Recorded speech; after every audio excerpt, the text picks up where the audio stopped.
everybody, May is going to be mini book month here on Papercraft Planet, and I wanted to show you some mini books that I have previously completed.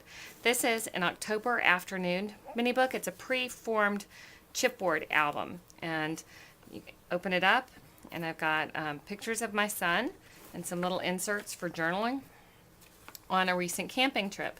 It's got a little peekaboo window here. You can see I put the pictures mostly one per page. There's a couple that are duos.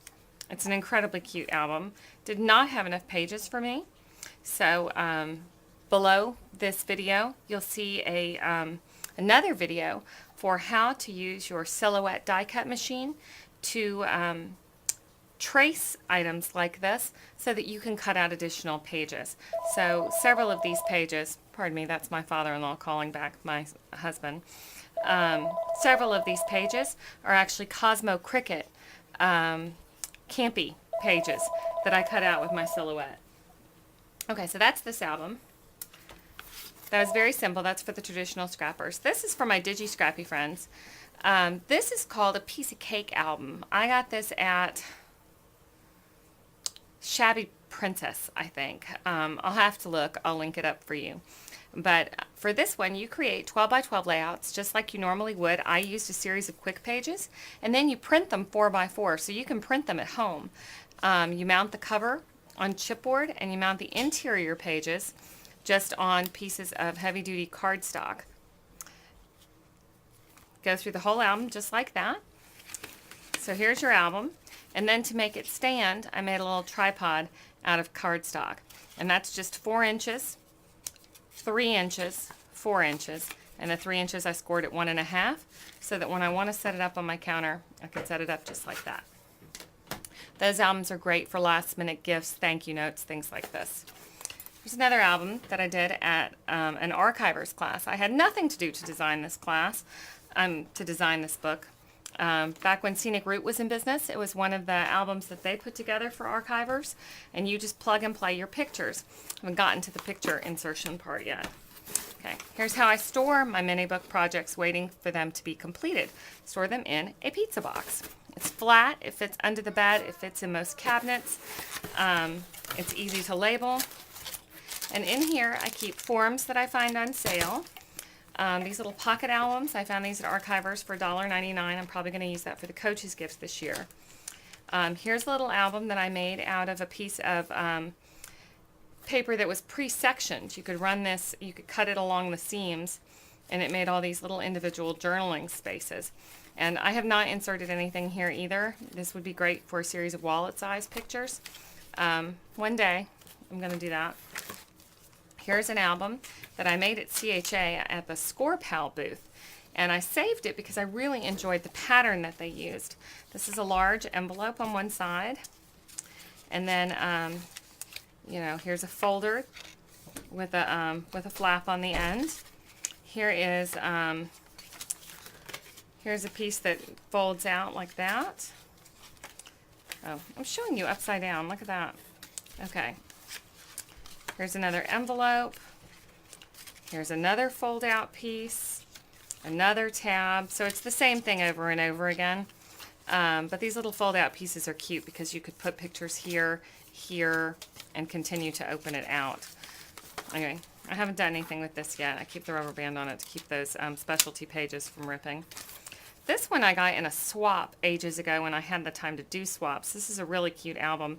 It's a series of just pockets with inserts, and then there's just a quote on the front of each one. I really thought this was adorable, and they did it in a Christmas pattern paper from Stampin' Up. So I've never given it away. I love the inspiration on it. Who made this? Danielle Lowndes. So if you know Danielle, tell her I still keep this and I still love it. This was another CHA Make and Take that I kept because I loved it, and we actually have the directions for this mini album in our tutorial area. This has a pocket in the front. And then this was made out of, I believe, 2 pages of patterned paper that are double-sided. And that's all there is to it. 2 pieces put together, very quick, great for a beach thank you or some quick beach pictures to help you remember your summer. Here's another one that I believe was a CHA Make and Take from a different year. This has a pocket right off the beginning from the front. What I like about this one is I love the scalloped edge as soon as you open the book. And again, here's another pocket. Another pocket, lots of places to hide goodies and pull things out. Okay, so there's one. And then this was a bind-it-all book. They assured me that these little bind-it-all covers would be in stores, but I never saw them again, but I love them. You take your little bind-it-all rings, you know, you just shove it in that back pocket and close it up, and now it's got a heavy-duty cover, which I thought was brilliant, and I don't know why no one ordered that, because I thought that was great. And this is another one of those 12 by 12 pieces of paper that you could simply cut along the seams and have your interior pages. So, okay, those are my mini books. That's my mini book storage system. I'll put these back together better when I'm not on tape. Here's your homework. Here's what we're going to do this month. This month I'm going to be making a mini book with you, and hopefully that will give me some incentive to get it done, because I've been sitting on this for a long time. I went out and got several pieces. Mine's going to be commemorating a Disney trip. So I got several sheets of themed paper. As many double-sided as I could. The people who make the Disney paper, I guess, only want to make it single-sided, so that stinks for me. But the pages that are double-sided, I can use as regular pages because they'll cross the bounds and I can get double duty out of them. The others I'll probably cut out in a mouse ear pattern and mount that way. But your project this week, if you're going to make a mini book with me this month, your project for this week is to go buy your paper. Go buy your paper, and if you have some embellishments you want to buy, go buy those now too. Next week what we'll do is we will form our foundation. And that's all we're going to do this week, is we're going to make the foundation. And then each week for May, we will add to it till the end of the month we have one completed book. So I hope you'll play along this month. There's no sponsor. You're playing for fun. Have a great week. I'll see you next week.